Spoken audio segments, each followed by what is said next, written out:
पंढरपूर पासून अवघ्या 15 मिनिटांच्या अंतरावर पंढरपूर करकंब रस्त्यावर धोत्रेज ग्रँड प्रायव्हेट लिमिटेड घेऊन आले आहेत पंचतारांकित सुविधांनी युक्त हॉटेल ग्रँड। तसेच पुण्या मुंबईच्या धर्तीवर सर्व सुविधांनी युक्त hotel Shriyash restaurant, veg non veg permit room bar, प्रशिक्षित कुक व होस्टिंग सेवा हॉटेल ग्रँड मध्ये उपलब्ध आहेत। 50 एसी रूम्स, 3500 स्क्वेअर फुटाचा सुसज्ज बकवेट हॉल, भव्य एसी सूट्स, टेरेस गार्डन, भव्य लॉन आणि चेंजिंग रूम सहित स्विमिंग टँक, प्रशस्त पार्किंगची सुविधा। पंढरपूर नजीक असलेल्या हॉटेल ग्रँड या सुसज्ज आणि पंचतारांकित सुविधांनी युक्त hotel grand, hotel Shriyas restaurant, veg non veg permit room बार, पंढरपूर करकंब रोड। संपर्क 02186 24 22 45।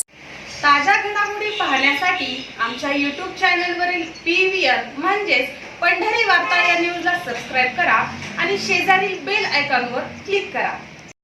मुलीच्या आनंदासाठी जीव ओवाळून टाकणाऱ्या बापाची त्याच मुलीने हत्या केल्याची धक्कादायक घटना चंद्रपुरात उघडकीस आली। प्रेमाला बापाचा तीव्र विरोध असल्याने मुलीने अतिशय शांत डोक्याने बापाचा काटा काढला। धक्कादायक बाब म्हणजे ही घटना 3 वर्षापूर्वीची असून आता या मुलीचं भिंग फुटलं आहे। आर्या बल्लावार असं आरोपी मुलीचं नाव असून तर जयंत बल्लावार असं त्या बापाचं नाव आहे। या प्रकरणी चंद्रपूरच्या रामनगर पोलिसांनी 4 आरोपींना अटक केली। यात मुख्य आरोपी आर्या आणि तिचा प्रियकर यांचा समावेश आहे। ही घटना 25 एप्रिल 2023 रोजी घडली होती। जयंत बल्लावार हे जिल्हाधिकारी कार्यालयात पोलीस ड्युटीवर असताना प्रशासकीय भोवळ येऊन पडले होते आणि त्यांचा जागीच मृत्यू झाला होता। मात्र त्यावेळी मृत्यूचं कारण स्पष्ट होऊ शकलं नव्हतं। त्यानंतर अनुकंपाच्या आधारे जयंत बल्लावार यांची मुलगी आर्याला पोलीस दलात नोकरी मिळाली।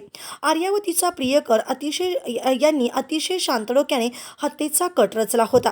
सर्व काही सुरळीत सुरू होतं, मात्र म्हणतात ना, गुन्हा कधीच लपत नाही। एक ना एक दिवस गुन्हा आणि गुन्हेगार समोर येतातच। तसंच काहीच यात झालं होतं। वडिलांच्या हत्येनंतर आर्या आणि तिचा प्रियकर आशिष शेडमाके हे विवाह बंधनात अडकले आणि त्याच दरम्यान या दोघांमध्ये वाद होण्यास सुरुवात झाली। आशिष हा देखील चंद्रपूर पोलीस दलामध्ये आहे। लग्नानंतर आर्या सासरी नांदायला तयार नव्हती। ती माहेरीच राहत असल्याने दोघांमध्ये वाद वाढत होते। संतापलेल्या आशिषनं थेट रामनगर पोलीस ठाण्यात जाऊन आर्याने केलेल्या हत्येची माहिती दिली। पोलिसांनी या प्रकरणात आर्या बल्लावार, आशिष शेडमाके यासह 4 अटक केली आहे।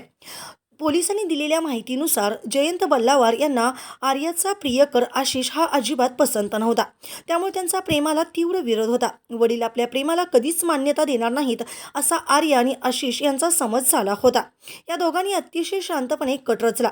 जयंत बल्लावार ड्युटीवर जाण्यासाठी निघाले असतानाच मुलीने प्रेमाने त्यांना ज्यूस दिला आणि त्यांनी देखील शंका उपस्थित न करता तो ज्यूस पिला आणि ड्युटीवर हजर झाले। काहीच वेळानंतर विषाचा संपूर्ण शरीरावर प्रसरण झालं आणि त्यांचा जागीच मृत्यू झाला।